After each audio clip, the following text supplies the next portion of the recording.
बिस्मिल्लाहिर्रहमानिर्रहीम सल्लल्लाहु अलैहि वसल्लम। अस्सलाम वालेकुम क्लास 8। उम्मीद है आप सब खैरियत से होंगे। आज हम करेंगे यूनिट 7 की एक्सरसाइज 7.3 के क्वेश्चन नंबर 3 को।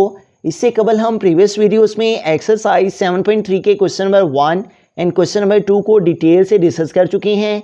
इनके लिंक मैंने डिस्क्रिप्शन में दे दिए हैं, आप इनसे रिलेटेड भी लेक्चर ले सकते हैं। एक्सरसाइज 7.3 के क्वेश्चन नंबर 3 की जानिब चलते हैं। क्वेश्चन नंबर 3 है, if one angle of a parallelogram is 4 times greater than the other find the angles of the parallelogram.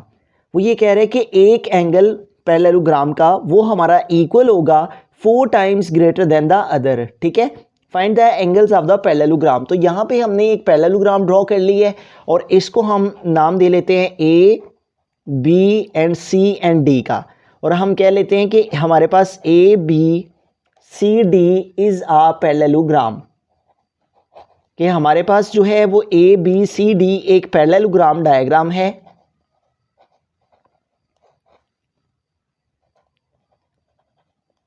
तो अब हमें क्या करना है कि हमें इन एंगल्स को उसने फाइंड करने को कहा है, find the angles of the parallelogram.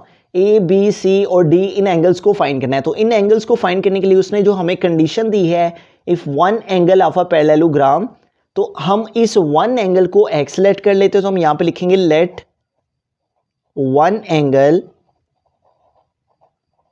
Of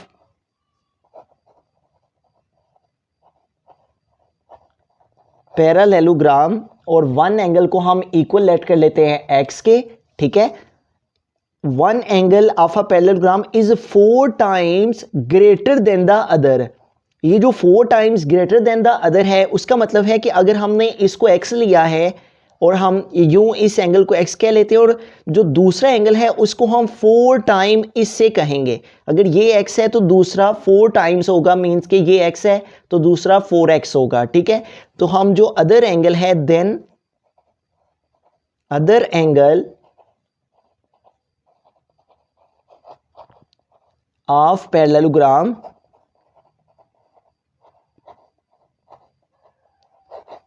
उसको हम 4x के इक्वल लेट कर लेते हैं। ठीक है, एक को हमने x कह लिया और दूसरा 4 टाइम्स है इससे, तो उसको हम 4x कह लेते हैं। ठीक है, अब हम क्या करेंगे कि यहाँ पे देखें हमारे पास ये दोनों कंसेक्यूटिव एंटीरियर एंगल हैं, तो हम प्रॉपर्टी को यूज़ करेंगे।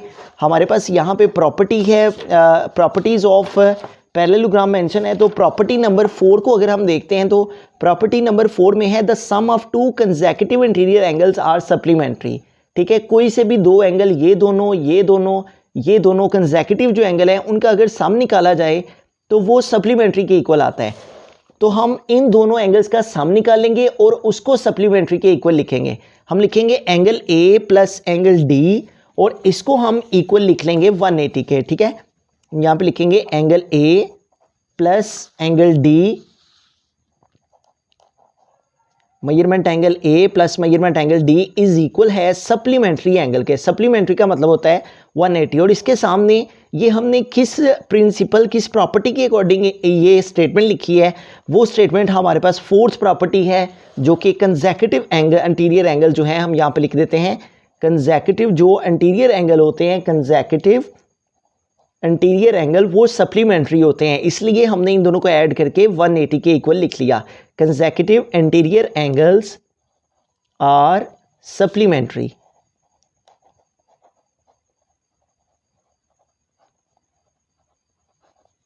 ठीक है, तो यूं हमने angle A plus angle D और इन दोनों का सम इक्वल लिख दिया 180 के। अब एंगल ए को हमने लेट किया हुआ है x, तो एंगल ए की प्लेस पे हम x लिख देंगे। प्लस है मेजरमेंट एंगल डी, तो मेजरमेंट एंगल डी हमने लिखा है 4x, तो मेजरमेंट एंगल डी की प्लेस पे आ गया 4x और इज इक्वल टू आ गया 180। अब यहाँ पे देखिए 1x है और ये 4x है, तो 1x में 4x ऐड किए, 1 + 4 5x आ गया, इज इक्वल टू 180। ये 5 जो है वो x के साथ मल्टीप्लाई कर रहे हैं, तो अगर एक वैल्यू एक तरफ मल्टीप्लाई हो रही हो तो वही वैल्यू दूसरी तरफ आके डिवाइड हो जाती है। तो 5x के साथ मल्टीप्लाई कर रहा है तो इधर आके 5 डिवाइड हो गया। अब 180 को हम 5 पे डिवाइड कर लेते हैं। 180 डिवाइडेड बाय 5, तो 5 3 टाइम रीड करेंगे 15 आ जाएगा। ठीक है, 5 4 टाइम 20 ग्रेटर हो जाना था, इसलिए 5 3 टाइम 15। अब इसको माइनस करेंगे, 8 - 5 3 आ गया, इस जीरो को ड्रॉप कर लेंगे, 1 - 1 0।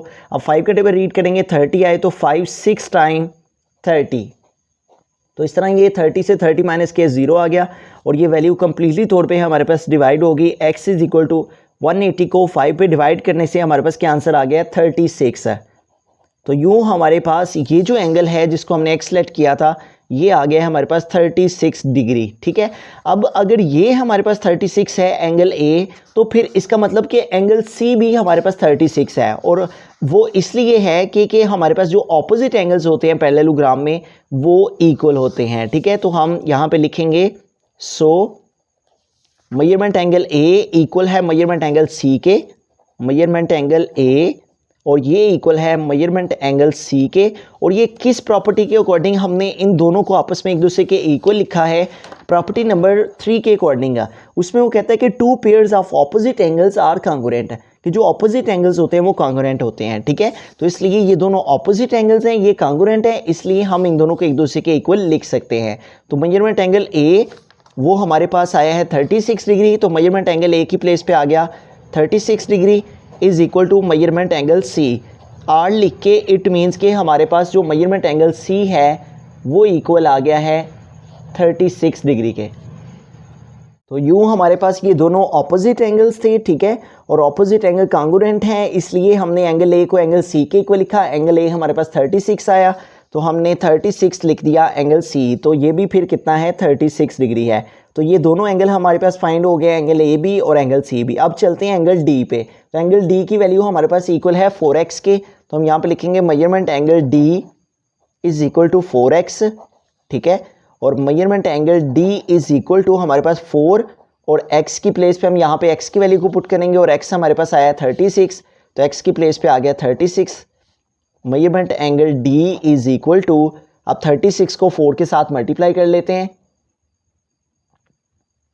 36 मल्टीप्लाई बाय 4, 4 6 टाइम 24, तो ये 4 यहाँ पे आ गया और जो 2 है वो कैरी चला गया, 4 3 टाइम 12 और 12 में 2 कैरी ऐड किए तो हमारे पास 14 हो गए, ठीक है। तो इस तरह हमारे पास जो आंसर है इसका वो क्या आ गया 144 डिग्री, ठीक है। तो मेजरमेंट एंगल D फिर हमारे पास क्या आ गया है 144 डिग्री। अगर मेजरमेंट एंगल D 144 है तो फिर मेजरमेंट एंगल B भी 144 है, क्योंकि ऑपोजिट जो एंगल होते हैं वो कॉन्ग्रुएंट होते हैं। कॉन्ग्रुएंट होने की वजह से ये दोनों आपस में इक्वल हैं।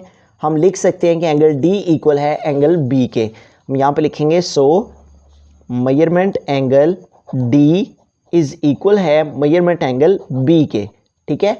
तो हमारे पास मेजरमेंट एंगल D इक्वल है मेजरमेंट एंगल B के। मेजरमेंट एंगल D हमारे पास इक्वल है 144 के, तो इसकी प्लेस पे हम लिख देंगे 144 डिग्री और यूँ ये इक्वल आ गया मेजरमेंट एंगल B के। R लिख के इसको इधर लिख लेते हैं और इसको इधर। मेजरमेंट एंगल B हमारे पास इक्वल आ गया 144 डिग्री। तो यूँ हमारे पास चारों के चारों जो एंगल थे जो कि हमने फाइंड करने थे उनको हमने फाइंड कर लिया। तो यहाँ पे हमारे पास आ गया 144 डिग्री। अगर हमारे पास एंगल D 144 है तो फिर एंगल B भी 144 है, और इसकी रीज़न ये है कि according to third property of parallelogram उसमें ये वाज़ेह तौर पे लिखा हुआ है कि ऑपोजिट एंगल्स आर कॉन्ग्रुएंट। उनके कॉन्ग्रुएंट होने की वजह से ये वाला एंगल इस एंगल के इक्वल है, इसलिए जितना एंगल ये आया है उतना ही ये आएगा। दफ़ा स्टार्ट से सारे क्वेश्चन को रिव्यू करते हैं। इस क्वेश्चन में हमारे पास एक कंडीशन थी और हमें इन 4 एंगल्स को फाइंड करना था, ठीक है। हमने यहाँ पे एक पैरेललोग्राम ड्रॉ कर ली और कंडीशन ये थी कि एक एंगल जो है वो पैरेललोग्राम का 4 टाइम्स ग्रेटर देन है अदर। तो हमने एक एंगल को x लेट कर लिया, let one angle of parallelogram x, और अदर एंगल को 4x, 4 टाइम्स ग्रेटर देन था तो इसलिए इसको 4x लिख लिया, ठीक है। अब फिर हमने प्रॉपर्टी को यूज़ किया। प्रॉपर्टी के अकॉर्डिंग जो हमारे पास इस तरह 2 कंसेक्यूटिव एंगल्स होते हैं उनका अगर सम निकाला जाए तो वो 180 के इक्वल आता है, यानी कि सप्लीमेंट्री। तो हमने x में 4x ऐड किए और इसको इक्वल लिख दिया 180 के, ठीक है। तो फिर इनको ऐड किया तो इससे हमारे पास x की वैल्यू आ गई, मीन्स के ये वाला एंगल आ गया। अब जब ये एंगल हमारे पास आ गया तो इसी एंगल से हमारे पास एंगल C भी आ गया, ठीक है, क्योंकि ये दोनों आपस में इक्वल थे। हमने लिखा मेजरमेंट एंगल A इक्वल है मेजरमेंट एंगल C के, ठीक है। तो जो मेजरमेंट एंगल A की वैल्यू आई है 36 वो हमने यहाँ पे पुट की और वही हमारे पास मेजरमेंट एंगल C की भी वैल्यू क्रिएट हो गई, ठीक है, क्योंकि ऑपोजिट जो एंगल हैं वो हमारे पास पैरेललोग्राम में इक्वल होते हैं, इसलिए जो ये था वो भी ये वाला भी वही आ गया। अब यहाँ पे x की वैल्यू हमारे पास आ गई हुई थी। एंगल D को फाइंड करने के लिए भी हमें x की वैल्यू की ज़रूरत थी। एंगल D इक्वल था 4x के, तो हमने लिखा measurement angle D is equal to 4x। यहाँ पे 4 लिखा और x की वैल्यू जो हमारे पास आई हुई थी 36 डिग्री को, उसको हमने यहाँ पे पुट किया, 4 को 36 से मल्टीप्लाई किया तो 144 डिग्री आ गया। ठीक है, इट मीन्स कि ये जो हमारे पास एंगल D है वो 144 डिग्री आ गया। तो जिस प्रॉपर्टी को हमने इसके लिए यूज़ किया, एंगल A ऑपोजिट है एंगल C के, इसी तरह एंगल D ऑपोजिट है एंगल B के, और ऑपोजिट एंगल पैरेललोग्राम में इक्वल होते हैं, इसलिए हमने मेजरमेंट एंगल D को मेजरमेंट एंगल B के इक्वल लिखा। और D की वैल्यू हमारे पास आ गई हुई थी 144, वो हमने यहाँ पर पुट की और मेजरमेंट एंगल B लिखा, R लिख के measurement angle B is equal आ गया 144 के। इट मीन्स कि जितना एंगल D था उतना ही एंगल B आ गया। ये लेक्चर में अगर आपको कहीं कोई कन्फ्यूजन हो, आप उसका वहाँ से स्क्रीनशॉट लेकर हमें इंस्टाग्राम पर मुशाहिद अली ज़फ़र के नाम से सेंड करें। हम इंशाल्लाह जहाँ तक पॉसिबल हुआ आपकी ज़रूर रहनुमाई करेंगे। मज़ीद इस तरह के लेक्चर्स के लिए आप इस चैनल को सब्सक्राइब कर सकते हैं। थैंक यू, अल्लाह हाफिज़।